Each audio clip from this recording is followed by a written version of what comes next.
बच्चों मैंने जब आप लोगों को शुरू में हेडिंग समझाया था तो मैंने आप लोगों को क्या चीज कही थी, अल्कीन जो होता है ना, आज अगर हम इसकी केमिकल रिएक्शंस की बात करें तो एल्कीन एडिशन रिएक्शन शो करता है और उसके साथ साथ में सब्स्टिट्यूशन भी शो करता है। If we will talk about the substitution reaction of alkene here, आज अगर आप एल्कीन का सब्स्टिट्यूशन रिएक्शन की अगर बात करोगे तो यहां पर क्या है, alkene containing alkyl group when treated with the chlorine at the high temperature almost 500 to 600 degrees Celsius temperature, then alpha hydrogen atom of the alkyl group is substituted by the chlorine and under these condition chlorine is not added across the double bond, thus propylene gives allyl chloride। इनका ऐसा कहना है कि आज अगर मानकर चलो कि मुझे अगर प्रोपीन दे रखा है और मैंने अगर इस प्रोपीन का क्या करवा दिया, मैंने अगर इस प्रोपीन का क्या करवाया, क्लोरीनेशन करवाया इन प्रेजेंस ऑफ वॉट, मैंने अगर मानकर चलो सनलाइट की प्रेजेंस ले ली, या फिर आज अगर हम लोगों ने टेम्परेचर बहुत ज्यादा अगर ले लिया, तो ऐसे केस में क्या होगा, आपको भी पता है बच्चों जो हमारा हाई टेम्परेचर जो होता है, आपको भी पता है जो यहाँ पर सनलाइट होता है या जो यहाँ पर यूवी रेज जो होगा वह हमेशा और हमेशा फ्री रेडिकल के फॉर्मेशन के लिए रेस्पॉन्सिबल होते हैं। अगर ये मेरे फ्री रेडिकल के फॉर्मेशन के लिए रेस्पॉन्सिबल होते हैं तो आज आपको एक एच को हटाना है और जैसे अगर आप एक एच को हटाओगे, यहां पर H को हटाने के बाद में क्लोरीन लगाना है और आप जैसे ही H को हटाकर क्लोरीन लगाओगे your molecule will turn into the allyl chloride और you will get the answer. तो कभी भी अगर आपको, लेकिन ध्यान रखना आज यहां से H क्यों हटा, क्योंकि यहां पर बनने वाला जो फ्री रेडिकल होगा that will be the resonance stabilised here. अगर बनने वाला फ्री रेडिकल अगर रेजोनेंस स्टेबलाइज्ड अगर होगा तो सीधी सी बात है एक H को हटाकर आपका Cl लग जाएगा। अगर मान लो मेरे को यहां पर प्रोपाइलीन अगर दिया, मैंने क्लोरीन के साथ 500 से 600 डिग्री सेल्सियस टेम्परेचर पर अगर रिएक्शन करवाई, actually it's a 600 degree Celsius temperature, तो मेरा जो एलाइलिक कार्बन है, इस कार्बन का नाम क्या होता है, that's known as the allylic carbon. तो ये जो मेरा एलाइलिक कार्बन होगा that will replace by the chlorine और मेरा मॉलिक्यूल एलाइल क्लोराइड में कन्वर्ट होगा। याद रखना this mechanism is basically known as what, that is called as the free radical substitution reaction, जहां पर आपका एक अल्फा हाइड्रोजन फ्री H निकल जाएगा, हैलोजन वहां पर लग जाएगा। यहां पर अगर हम देखें एक कंसेप्ट आता है बच्चों, इसका नाम होता है NBS। NBS का मतलब क्या होता है, NBS का मतलब होता है एन ब्रोमोसक्सेनेमाइड। आज अगर हम लोग एन ब्रोमोसक्सेनेमाइड की अगर बात करें बच्चों, इसका काम भी क्या होता है, ये भी हमारा एलाइलिक या बेंजाइलिक हेलोजिनेशन का काम करेगा। What it will do here, it will do the allylic and benzylic hallucination। Allylic benzylic halogenation का मतलब क्या होता है, आज अगर मान लो हमें यहाँ पर प्रोपीन अगर दे रखा है और अगर मैंने अगर उस प्रोपीन की रिएक्शन अगर किसके साथ करवा दी, मैंने उसकी रिएक्शन एन ब्रोमोसक्सेनेमाइड के साथ करवाई। एन ब्रोमोसक्सेनेमाइड का फॉर्मूला क्या होता है, यहाँ पर अगर हम देखें तो बच्चों ये वाला जो स्ट्रक्चर होगा that is known as the N bromosuccinimide. तो यहां पर आपको कुछ नहीं करना, वही मेरा फ्री रेडिकल सब्स्टिट्यूशन रिएक्शन का एग्जांपल है। कहां से मैं H को हटाऊं ताकि मेरा बनने वाला फ्री रेडिकल ज्यादा स्टेबल बने, तो मैं कहां से H को हटाऊं ताकि बनने वाला फ्री रेडिकल ज्यादा स्टेबल बने, यहां से आपको H को हटाना है। जैसे H को हटाना है तो ये वाला मेरा मॉलिक्यूल क्या बन जाएगा, that will turn into the allyl bromide. ये वाला कंपाउंड मेरा एलाइल ब्रोमाइड में कन्वर्ट हो जाएगा। तो अगर आपको कभी भी एल्कीन अगर दे दिया जाए और आपने अगर उसकी रिएक्शन एन ब्रोमोसक्सेनेमाइड के साथ करवाई तो your alpha hydrogen will replace by the bromine and you will get the allyl bromide here. तो याद रखना ये मेरा आज अगर हम लोग देखो यहां पर अपन लोगों ने क्या बोला, the circled hydrogen are allylic hydrogen. Allylic hydrogen का मतलब क्या होता है, डबल बॉन्डेड कार्बन का जो पड़ोस वाला कार्बन होता है, it's known as allylic carbon. और ये जो मेरा एलाइलिक कार्बन होता है इसका जो ये हाइड्रोजन होगा that is known as the allylic hydrogen.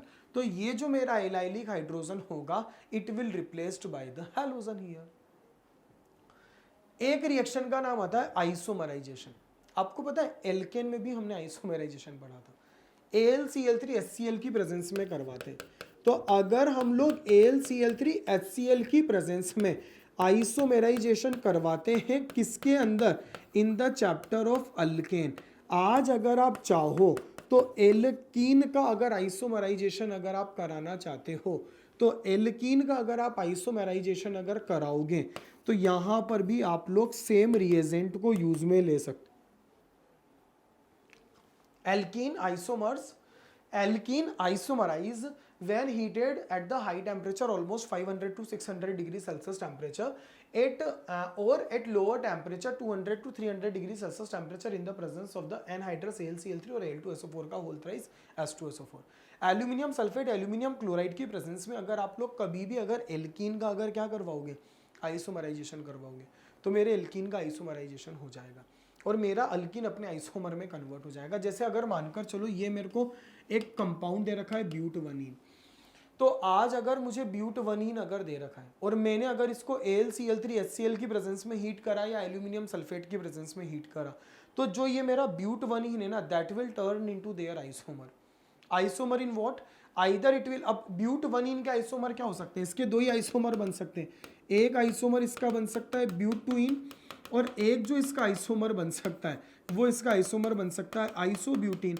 तो ऐसे केस में अगर हम लोग अगर देखें तो यहाँ पर दो टाइप के आइसोमर का फॉर्मेशन हो सकता है। तो ये वाला जो मॉलिक्यूल है ये मेरे दो टाइप के आइसोमर में कन्वर्ट हो जाएगा in the presence of what, यहाँ पर आपको रिएजेंट लेना पड़ेगा, या तो आप AlCl3 HCl को यूज में ले लो या फिर आप लोग एल्यूमिनियम सल्फेट को यूज में ले सकते हो।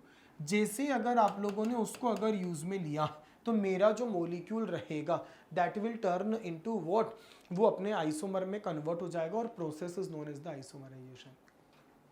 एक मेथड का नाम आता है which is basically known as the polymerisation reaction. बच्चों पॉलीमराइजेशन रिएक्शन का मतलब क्या होता है, देखो पॉलीमर का मतलब क्या होता है। आज अगर हम लोग, पॉलीमर का मतलब होता है रिपीटेशन ऑफ सिंगल यूनिट। आज अगर मुझे कोई भी सिंगल यूनिट अगर दे रखा है और अगर मैंने सिंगल यूनिट का अगर रिपीटेशन अगर करा ना तो उसको अपन बोलते हैं पॉलीमर। जैसे मैं आपको एक छोटा सा एक एग्जांपल बताता हूं, होपफुली शायद आप उससे समझ पाओ। बच्चों ये मेरे को मान लो जैसे इथीन दे रखा है, मेरे पास इथीन के n मॉलिक्यूल्स प्रेजेंट है। What is the value of n? n is almost approximate 800 to 1000।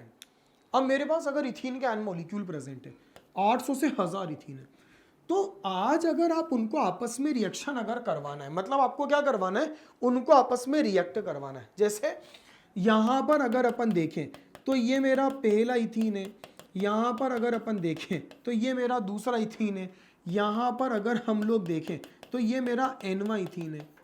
अब अगर मान लो आप इनको रिएक्शन अगर करवाना चाहते हो, how you will do the reaction, इस पाई बॉन्ड को ब्रेक करना पड़ेगा, इसको ब्रेक करना पड़ेगा और इसको ब्रेक करना पड़ेगा। जैसे मेरा पाई बॉन्ड ब्रेक होगा they will connect with each other. तो यहां पर क्या होगा, ये मेरा पहला पाई टूट जाएगा, मेरा अगला भी पाई टूट जाएगा, इस प्रकार मेरे यहाँ पर पाई टूट जाएंगे और जैसे यहाँ पर मेरे पाई टूटेंगे they will connect with each other, they will connect with each other, they will connect with each other, और कब तक कनेक्ट होंगे, टिल यूनिट ऑफ n। तो यहां पर किसी भी सिंगल यूनिट के यहां पर क्या हुआ, रिपीटेशन हुआ। तो किसी भी सिंगल यूनिट के रिपीटेशन से जो लार्ज मॉलिक्यूल का फॉर्मेशन हो रहा है that large molecule is basically called as the polymer here.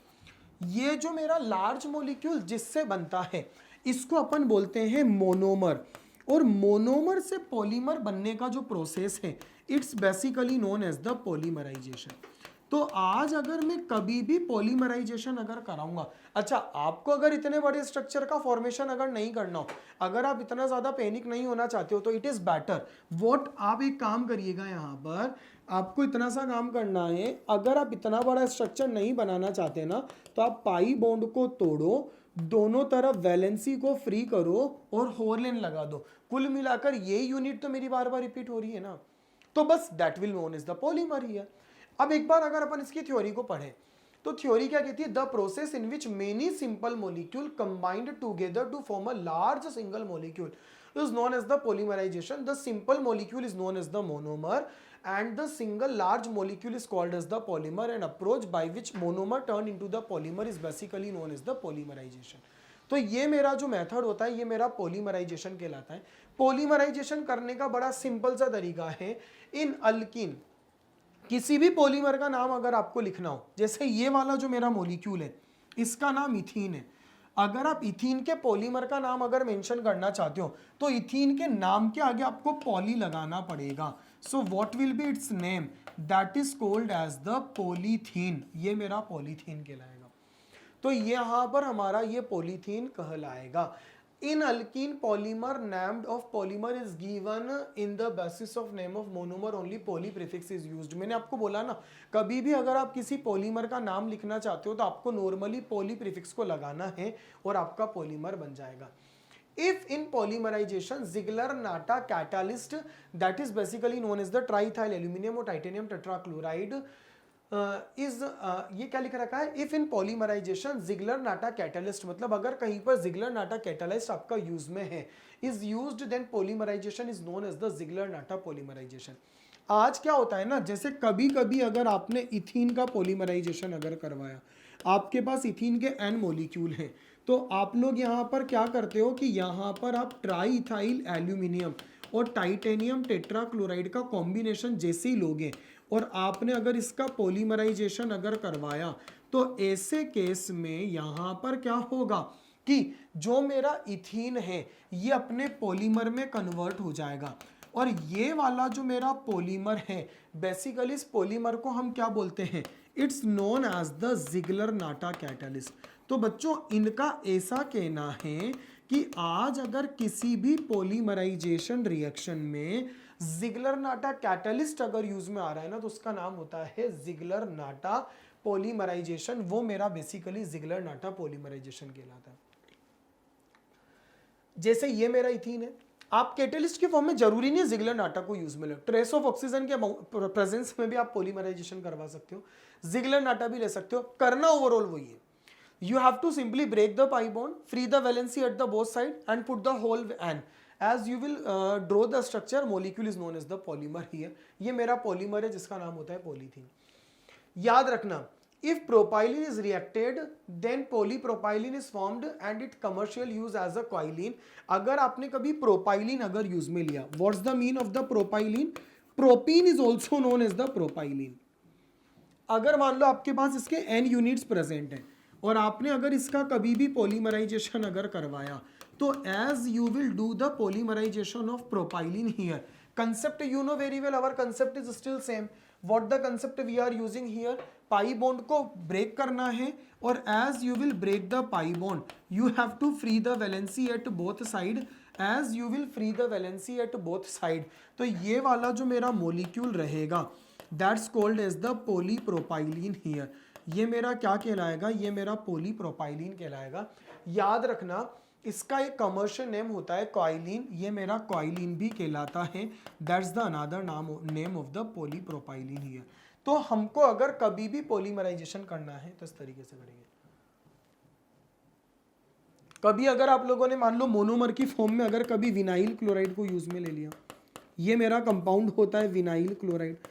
आज अगर आप कभी भी पॉलीमराइजेशन की फॉर्म में अगर विनाइल क्लोराइड को अगर यूज में लोगे और आपने अगर उसका पॉलीमराइजेशन अगर करवाया, तो as you will do the polymerisation of vinyl chloride, in that condition now what will happen, आपको नॉर्मली पाई बॉन्ड को ब्रेक करना है, और as you will break the pi bond free the valency at both side, ये मेरा जो compound होगा it will turn into what, ये मेरा पॉलीविनाइल क्लोराइड में कन्वर्ट हो जाएगा।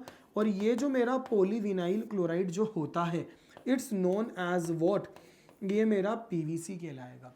इसको अपन बोलते हैं ना, पाइप्स में अपन जनरली पीवीसी को यूज में लेते हैं, तो ये मेरा पीवीसी होता है पॉलीविनाइल क्लोराइड। तो ये वाला जो मेरा मेथड होता है that is known as the polymerisation. यहां पर इथीन के कुछ यूजेस हैं।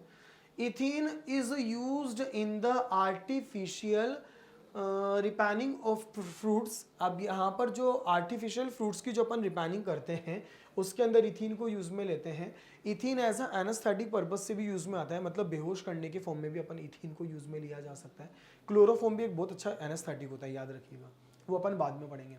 Ethene is also use in the formation of acetaldehyde by the Wacker process, ये तो अपन ने वेकर प्रोसेस पढ़ाई है।